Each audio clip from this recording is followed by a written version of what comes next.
Was it really a dream or a cleverly packaged nightmare? They told us it was freedom. They told us integration was progress. But what if it was the beginning of our spiritual and economic downfall? Let's ask the questions nobody wants to. Not to dishonor, but to uncover truth. Because truth is the only thing that sets you free. Before integration, we had Black Wall Street. We had businesses, banks, schools, doctors, farmers, masons, builders. We weren't perfect, but we were moving forward on our own terms. W.O. Gurley, one of the founders of Black Wall Street, created something that mirrored a nation within a nation, and the U.S. government burned it to the ground. So here's the question. If we already had a working blueprint, why abandon it? Integration meant we shut down our restaurants to go eat at theirs. We closed our shops to go apply for jobs. We abandoned craftsmanship and ownership to chase validation and inclusion. But integration didn't mean equity. It meant assimilation into a system that was never built for us. And many Black leaders at the time didn't agree with King. But only one narrative was televised. Would Christ have integrated with those who persecuted him? He healed the Roman servant, but he never asked to sit at their table. He said, "Come out from among them." Not blend in with them, not beg for acceptance. He moved with spiritual authority, not political permission. So, was King's approach Christ-like or carefully curated? King was granted permission to speak at the Jefferson Memorial, a symbol of liberty built by a man who enslaved our ancestors. Let that sink in. When has a true revolution ever been granted permission by the oppressor? If they knew it would bring real change, would they have allowed it? Malcolm had a different vision. Nation building, economic strength, self-defense, no monument, no holiday, no federal endorsement. Why? Because he couldn't be used. He didn't ask for a seat at the table. He wanted to build a whole new table. In his last days, King said, "I fear I've integrated my people into a burning building." That's not the sound of a man fulfilled. That's the cry of a man whose conscience was wrestling with something deeper. Did he begin to see the trap? Was the system done with him once he woke up? Are we better off today than we were in the 1940s? Let's be real, we're still marching. Still begging, still waiting. We've lost ownership, we've lost community, we've lost identity. We've become professional protesters in a system that never needed our permission to oppress us. This isn't about disrespect. This is about discernment, about truth, about asking hard questions so the next generation doesn't walk into the same traps. Because maybe King's dream wasn't the problem. Maybe the problem was who sold it to us and what they really wanted to take in return.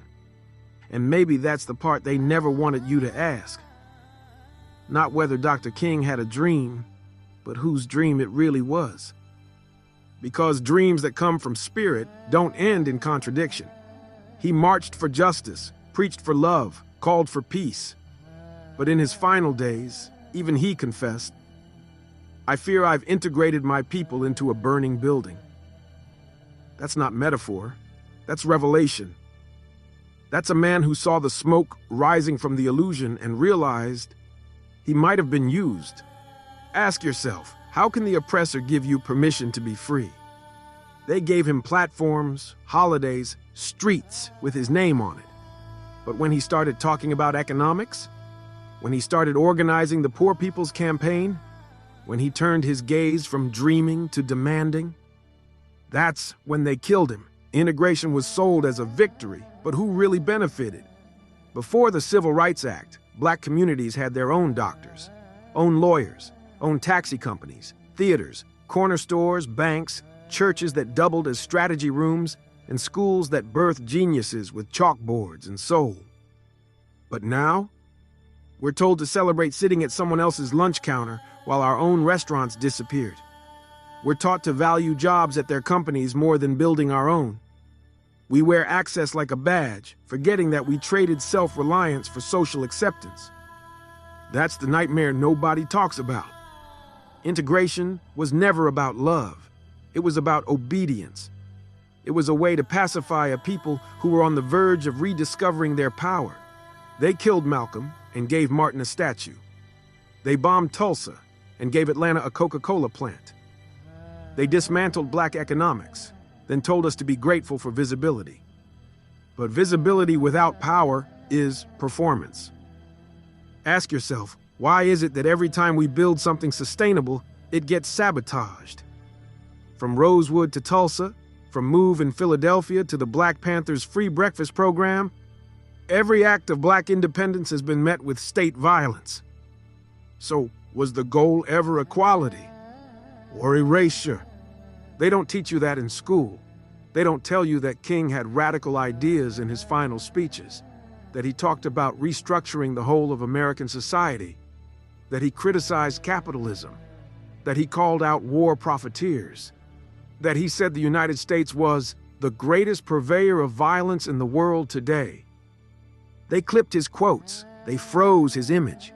They gave us the "I have a dream" speech, but not the three evils of society.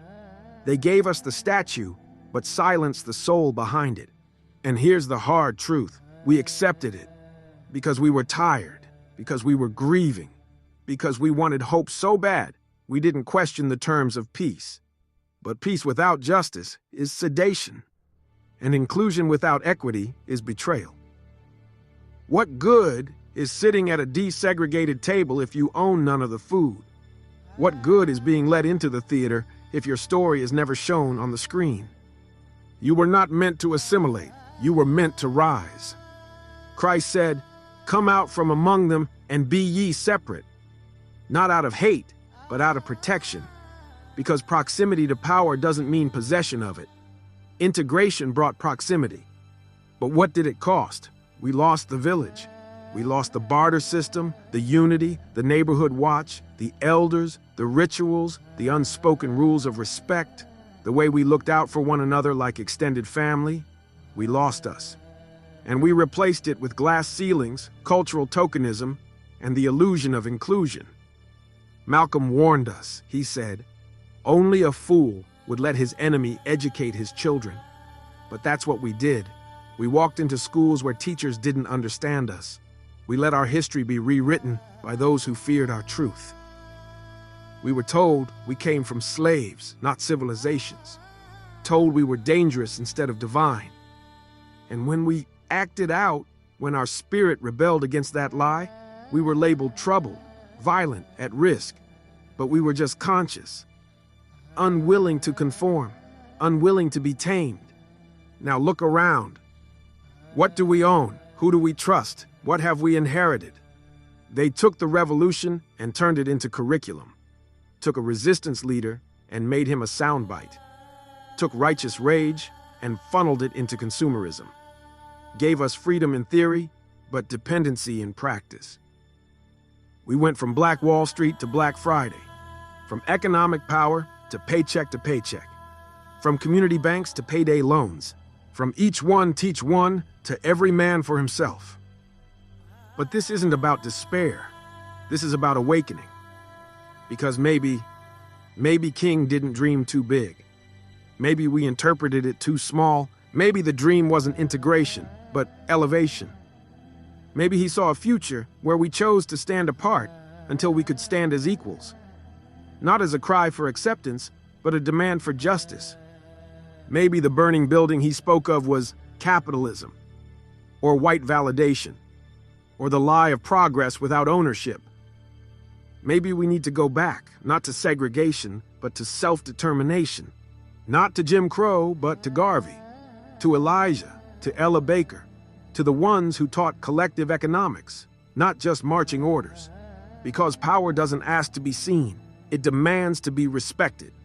And the most revolutionary thing you can do today isn't protest, it's build. Build schools, build clinics, build farms, build trade programs, build networks, build minds, build futures. Dr. King dreamed, yes, but even he realized that dreams must evolve into strategies, that feelings must become blueprints, That marches must birth ownership, because dreaming is only step one. The rest, that's on us.